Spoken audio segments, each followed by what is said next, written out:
of Sand by Geetanjali Shree. Translated by Daisy Rockwell. Part 2. Sunlight.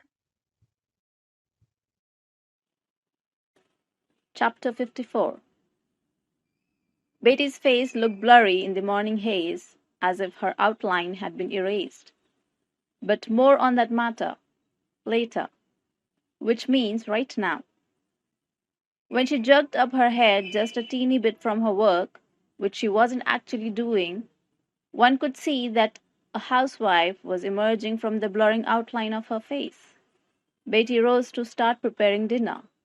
Ever since she had noticed that the maid just washed everything by sticking it in the sink under the tap, whether rice and dal or vegetables, and then took it out again, Betty had taken on his task herself. The maid neither knew nor cared about the proliferation of contaminants nowadays.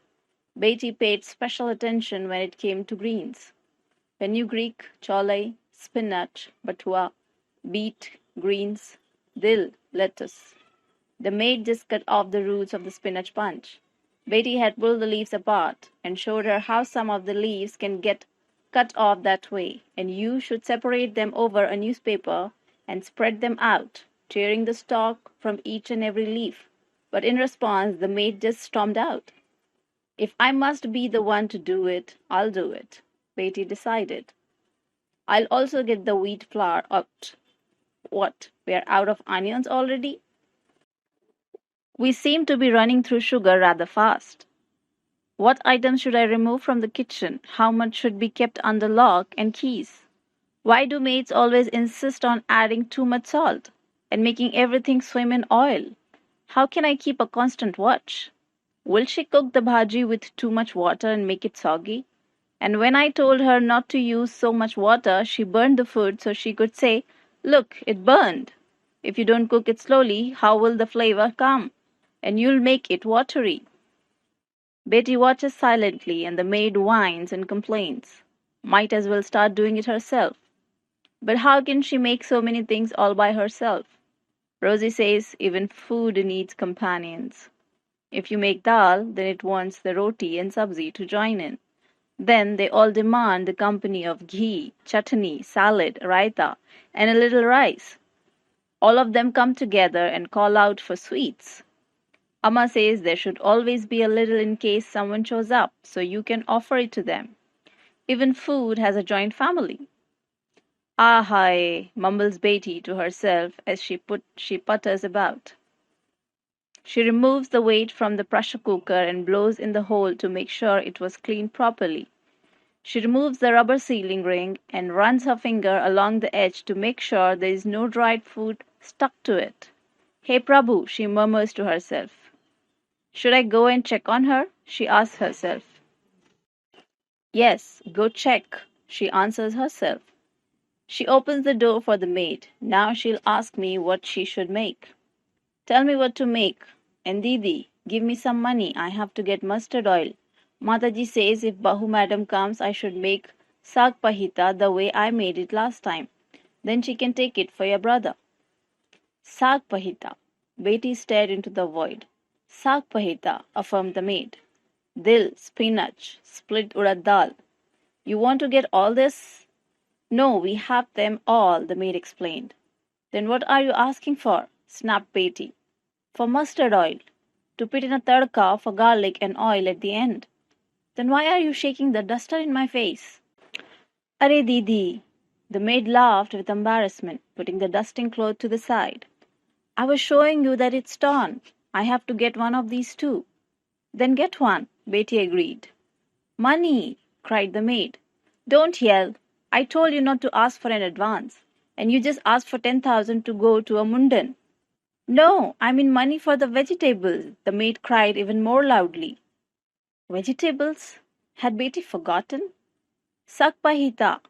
The maid leaned over and whispered into Betty's ear in a loud, clear, meaningful voice. Betty felt her fate too hard turn to Sakpahita. In other words, to mush. Betty goes to lean over her work again. All she has written in a long while is a small and lifeless fragment on aloe vera. which one has begun to find on the roofs and balconies of every single middle-class home, or in the gardens of people are so lucky as to have one.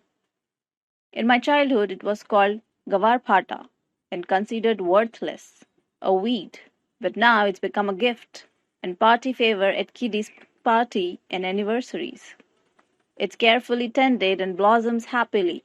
People rub its gel into their locks or their cheeks or their necks or their pecs, and they also swallow it to make themselves fair in the right places and dark in the right places. And basically, it's come to represent living and loving life. Your luck has turned, aloe vera, and so has mine. But in the opposite direction. Betty was dozing at her table. If Madame Inspiration were to pay a call, she would awake. Betty and her work.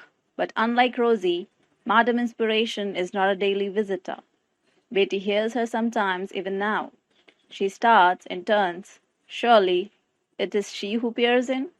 Yes, it is. She walks forward, wondering if she should enter. If Betty is alone, then she'll sit nearby. But without fail, she sees someone else and retreats, flitting away like a wraith. Half asleep, Betty is sad. Bangles jingle in her sleep. Amma's bangles. Ma must be up. No, they jingled on my wrist. She sits up. I'm wearing the bracelet I brought from Thailand. Leather one. How can they jingle? They can't. It must be my ears. Or those other wily bangles have turned into ghosts and possessed them. Will my wooden plastic straw jewelry also begin to jingle and ring? Betty gets up, slips her feet into her sandals, and they start to tap, tap, tap, clop, clip, clip, or swish, just like Ma's. Hey, is it me or is it Ma? She looks down. Of course, that's why. She's wearing Ma's sandals. When did that happen? She hadn't realized. She had been complaining about these chatty sandals, and here she was wearing them herself. They chat up a storm amongst themselves as Ma walks, and argue with Ma's soles in heels, clippity-cloppity. Betty begins to walk with the sandals pressed down to avoid walking like Amma, oppressed. They become voiceless, which is different from being quiet, something Betty had worked so hard to achieve by living alone. There was quiet and peace in finding one's voice. She longs for quiet, empty, dark. You reach music in silence, sound in emptiness, vision in darkness. You touch the earth in solitude. You hear the grass grow, watch the flowers bloom. Weeds were growing within her, dry and prickly. Chapter 55. On that day, too, Betty sat up when she heard the jingle of a bangle. She saw that her wrist was her own, so it must be Amma's jingle. She felt affection now for the first time for these bangles that jingle in their popular place. But in the bathroom, when she washed her face and was about to look up into the mirror, she felt a rush of fear. What if Amma's face stares back at me? She had feared you begin to resemble the person you live with, husband like wife, dog like master, mistress like cow, parrot, cat. So Betty like Ma. Seemingly quiet Betty grew disquieted. She quickly cleared her throat and gargled. Then she remembered that Ma cleared her throat in just the same way and lustily spit out her mucus. But I did that before her too, Betty admonished herself. What's this anxiety leaping at every sound? Just then voices came from the hall.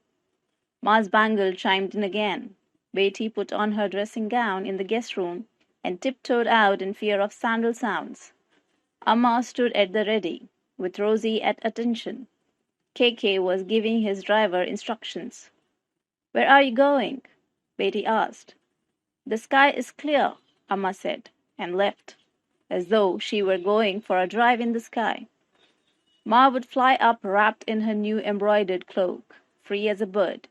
The sari with its leg-tangling folds restricting mobility had been cast aside, and now she had gone straight into flying. At home in a straight up and down non-plaited cloak or maxi dress or kaftan or abba or abaya or tent, her body easily performs gymnastics with no one the wiser, unless they know to look for it.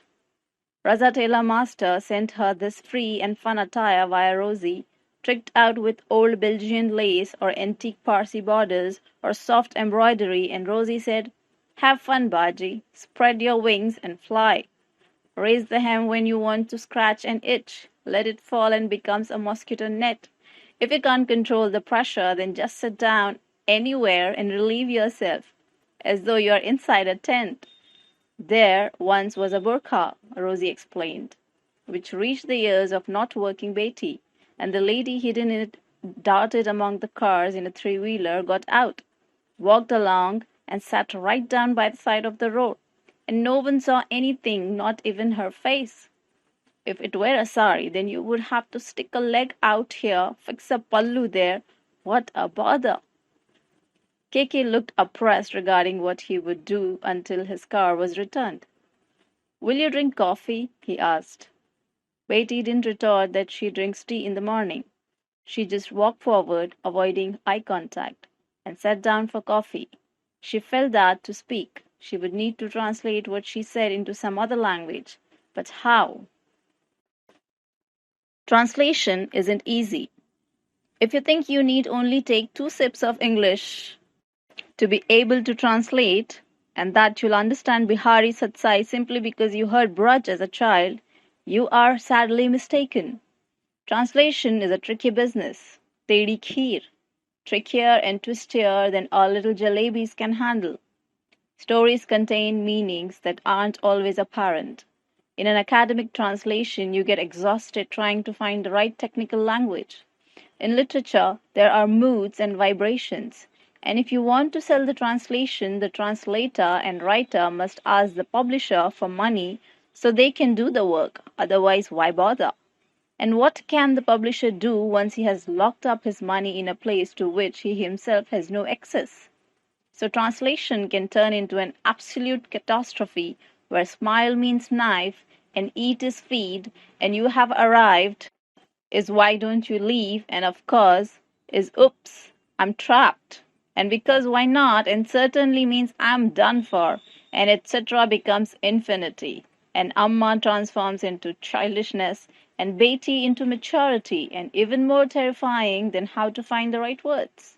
She gazed sadly at KK, and anger rose within her, as though in translation. She smelled sweat. The maid? Or was it Rosie? She hoped it came from KK because nowadays she disliked physical smells. She felt alienated from her own body in a kind of distaste for anything physical, her body becoming a soul. When KK reaches out his hand, it slips through her soul like smoke. Then he persistently searches for the body, wondering where it's gone. And this looks like a scuffle, at which they grow annoyed with one another. But KK was sunk within himself, pouting perhaps. Betty felt morose. How to make some kind of peace with him, be normal, share things, she fretted. Say the house makes a lot of noise. So did she want a coffin? No, but all manner of creatures come sneaking in. No, I don't mean Rosie Bua. She's fine, of course. She looks after Amma free of charge, if you don't count the profits from odds and ends. But creatures run about in the guise of sunshine and air. What nonsense are you talking about? No, not nonsense. No. But new ragas. What's wrong with ragas? No, they just come at wrong time.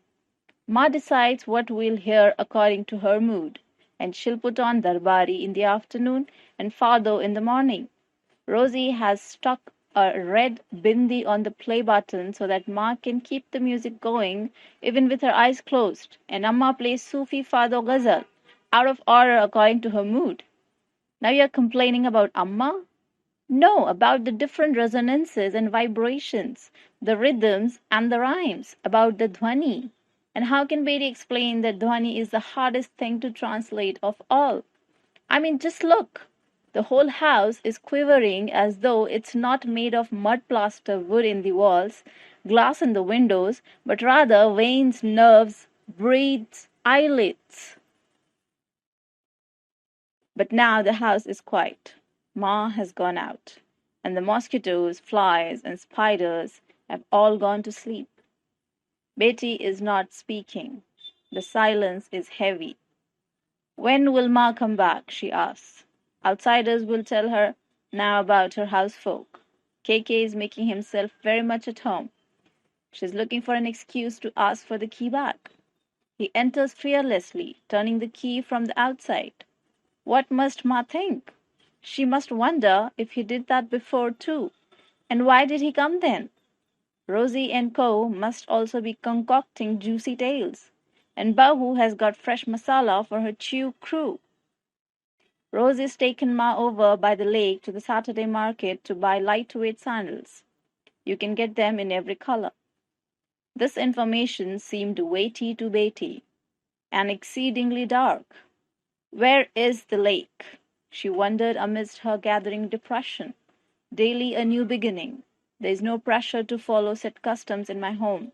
So new beginnings are easy here, and Amma is enjoying it immensely.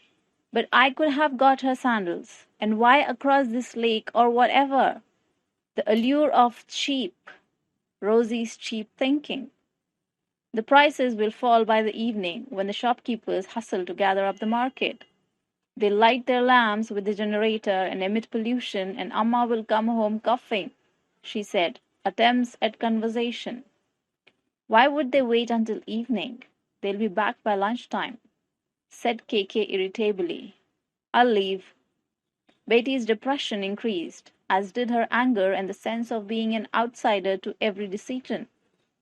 No one saw it, because who understands everything just by seeing? A sight passes right before us, and even when we see it, we don't see a catastrophe approaching, nor a beloved departing, nor a dot turning square, nor a cheetah becoming an ant, nor the stemming of the tide. If we do notice things occasionally, then what we see is what our imagination has formed for us, outside same as within. Silence fell. Should Betty scold the maid for spending so long cleaning the hallway? It doesn't occur to you to do so much cleaning every day? She saw that the woman was dusting the Buddha. Then was it taken down from the shelf, right in front of her, and she hadn't even noticed? Do I have no idea what comes into my house, when it goes up and when it comes down? Betty got up and spread out mats on the table for lunch, the way Ma liked them, and Hatrasi bowls, and spoons with the red handles, and colored plates. She laid everything out just so, for the sake of doing things. She looked at the fridge, a pink chutney of amla and onions, slivers of ginger, chili, and raw turmeric, jamun, vinegar, white radish, turnip, cauliflower, carrot mixed pickle, rice vinegar, buknu. What to take out and what to put in which bowl. Just plunking them all on the table as before now seemed a coarse custom, for which she sometimes now even screamed at the maid. You are renouncing your own customs to march to the beat of others. Betty sat at the dining table, staring straight ahead. She was gaining weight from all this sitting and staring. When one stares, the hands also begin to stare at the carrot halwa and the gram flour laddus, and then the tongue begins to stare as well. Then the weight begins to increase even from just sniffing the okra, eggplant, cauliflower, cabbage, spinach, or any old thing. I'm getting fat. She pushes the tin of chocolate chip biscuit towards KK. You're getting old, KK tosses back cruelly and leaves, saying, I'll be back in a little while, leaving her forlorn in her sagging, spreading body. But all other body types are left behind when Ma, with a new drama, draws attention to herself. Chapter 56. The mysteries of the body frighten. Those who consider the body insignificant are foolish. The Sufis and wise men have said that the body is a mirror, a home, a fine shawl, a rainbow, clay fluid, deep blue sky. It is a snake, a lion, probably a cow, and a deer too. that you must worship it and dote upon it. It is a diamond mine, a coal pit. It zaps with lightning. It snaps cracks the whip of darkness. The body is mind. The mind finds its path via the body. When the body has withered and surrendered to the fire vultures and dust, then all the existence will wander in the cosmos with the mind becoming mere memory. Memory is the soul that wanders the earth.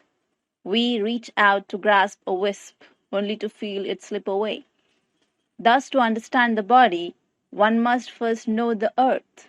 The mind coils within the body, earth. It is the fluid and solid, reflection swimming within the whimsical mind. Its pace, its gait, lying closed. If you open it, then it's open. Shut it again, it stays closed. The capacity to crackle and flow lies everywhere. The slightest crack, the slightest bubbling, the earth slides and the liquids inside fountain flame rock and boulders course about. What has been thrown outside? The scientists come running with their tools, determined to learn everything, once and for all. Under the hard earth, all is soft, bubbling, raging fire, boiling, spluttering water. If you must turn to God, then do so, because the earth hangs in the void, and within all is a quake and a shake. And if God doesn't come, you'll definitely get dizzy, and you'll be like, ha, I'm flying, falling, straight up, swinging down, or maybe not, or maybe swaying backwards. Help! Ha ha, hey ho! What if something spurts from these mysterious inner spigots and whoozes, from my mind, from my body? You just hope there was merely a small tremor, and all becomes peaceful. If a great tremor, that would be an earthquake. The breathing is stirred, the inside drowns. The rumbling rising from the earth far below our feet, thrusting itself forth, ready to burst forth at any moment, first emerges as a puff of steam, then a cloud, then a fusillade, or rockets. It boils over violently, flowing with lava, and spitting out sparks, and all the rest, black petrified fossilized remains, which will be romanticized in art centuries later. What amazing sculpted creations! Or the doctors and scientists will try to guess what sort of steam it was puffing out from between the legs through which the hidden desires emerged into the open. 100 stones, Korava-esque, Sangemarmar, stone of marble, marble, rising from smoke, Lingemarmar, phallus of marble, a phallus. Chapter 57. This time Ma didn't fall, nor did she get lost. But when she called out from the bathroom, Betty came running in fear and rushed in, because Amma did not lock the door. Amma was holding up her dress, feeling with her hand between her legs, caught red-handed. Go away, go away! Why did you call? Betty is torn. First go outside. Once she was outside, Ma said, It's something thick. When I press it, it comes out. Then it goes back inside. I touched it to see. A body part, like this. Ma drew a shape in the air, like water trapped in rubber. It's shiny, swollen, this big. She showed with her fingers. Show me, please, said Betty, at which Ma said, Never. Betty blushed. Let's go to the hospital. No, let's wait a little more. It's hardly something to protect, half-joked Betty. Why would we wait? Ma laughed in embarrassment. No, no. Okay, let Rosie come. When Ma said this, Betty said, That decides it. We won't wait another minute. She'll come up with some catechu powder potion bundle. She'll cover it with a balm, and it'll cost us an arm and a leg. Keke said, Don't do anything silly. A growth is a growth. Make an appointment immediately. Every moment is precious. Sid drove Granny to the hospital. Once more the entire horde descended. Again the doctors fell upon Ma. Hospital hospitality, all over again. Outside the OT, a woman on a stretcher wept. My child, oh my child! The nurse snapped. She didn't go to pee-pee, get her down. And at the door of the OT, the nurse sat the woman down on a bedpan, right on the floor. The woman crouched over the bedpan, saw Ma coming in a wheelchair, but she kept weeping. My child! Oh, my child! Rosie was missing. Ma said, Tailor Master's shop is in the bazaar nearby. Go inform. Perhaps she was intent on Rosie recommending a cure before the doctors reached a verdict. Leave my body in my control, or else, she feared, it would turn out like in factories, where there is no human hand or breath that move things, only machines, as on a conveyor belt, where you can't get off once you are on, until it's stopped. Like when they mix milk, cocoa, sugar, and chuck along comes a container, and the machine puff dries it, smack, flatten it, stamp, brands it, zip, plastic wraps it, and boom, bam, stacks it, and whoosh, flings it out into the market. They took Ma into a super-duper deluxe room. They fastened her onto a chair with a seat belt, stuck her feet in the paddles, and told her, Okay, now, we'll leave you alone. You pull your clothes up to your waist. No one will be here. Hold on to the handle. Somehow she managed to press a button on the remote. The chair sprang to mechanized life and began making zzz sounds. Bands clapped onto Ma's arms. Zzz. A curtain swung over her lap to cover her nether regions. Zzz. The chair reclined fully, with Ma's lower half on the other side of the curtain. Body parts served up on a tray.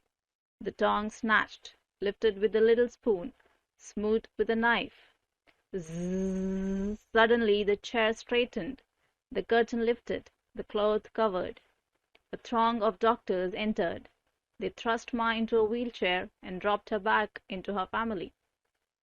Is everything okay, doctor? All, as if they stood before God. A flood of faith ready to plunge into a flood of tests. Test by test. We will learn what it isn't, and eventually it will become clear what it is. Then we'll decide what must be done, upon which more tests will be undertaken, to see if the lungs and all other parts can withstand the treatment. Is the growth a jackal or a lion? Asked their fearful eyes. It is a cyst, the doctor told them, about 2 inches long.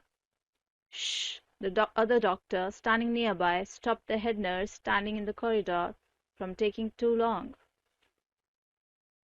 What is this? Shh! In the OPD. Anyway, you slice it.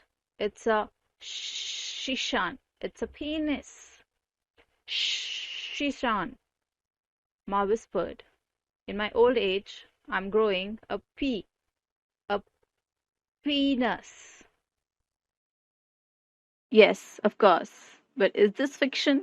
Because clearly Ma did not say this, since how could she say such a thing? But maybe she thought it. How did you find it, Auntie G? Asked the lady doctor. I have constipation. I feel pressure. I push down. So then it came out. Yes, it comes out with a sneeze and also with a cough. So with anything? Ma told Betty with some embarrassment that when she had gone to get the injection, the nurses had come and shaved off the hair down there, and then they had put her in that strange chair. Then she asked, Will they operate? Then she insisted, Call Rosie. Chapter 58. This wasn't the moment for charms and amulets, so Betty paid no attention to what Amma said. When the household horde arrived, she herself went home to freshen up. But just like when you yell, Snake, snake, and then a snake appears, so too she kept repeating, Not Rosie, not Rosie, and the fear hidden in her heart was bound to appear, and, Oh, Rosie Bua, Betty blurted out as she parked the car at the Madras Cafe to get idli, since the maid must have already come and gone, and Ma had put an end to the practice of keeping leftovers in the fridge. Rosie was waiting to cross the street. She turned, stared straight through Betty and continued on. Then she slipped into the shop on the other side of the street. She must not have seen me, thought Betty, getting out of the car. But now she has appeared before me. How can I ignore Amma's wishes? It was a tailor shop. The person who cut receipts and looked after the money stood behind the counter. The hum of machines emanated from the inside room. Thread, cut pieces, and bolts of fabric lay scattered at the ready. An odor of new fabric pervaded the shop. The rows of stitched clothing hung from hangers. The tailor was giving instructions to the others, a measuring tape hanging from his shoulders. Arre, this is Rosie Bua. Arre, this is the one who was outside. Rosie Bua, said Betty spontaneously, peering in at the door. The body turned, the eyes of a stranger. Arre, but this is a man, in a masculine Punjabi suit. Did I not notice that before?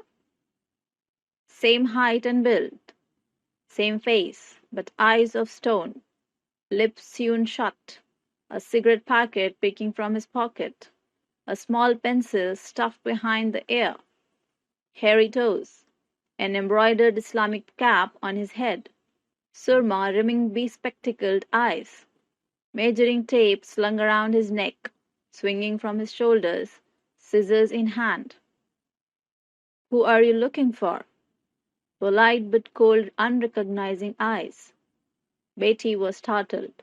A man's voice emanating from a man's body. Yes, but... The man watched silently, then went back to drawing lines with chalk on the fabric spread out before him. See what Madam wants made, he loudly instructed the youth standing at the counter. Nothing. I wanted to meet, she, Amma, hospital, Rosie, the icy eyes of a stranger. Rosie Bua knows me, she added by way of clarification. And I wanted to... Rosie Bua, she... Betty stammered.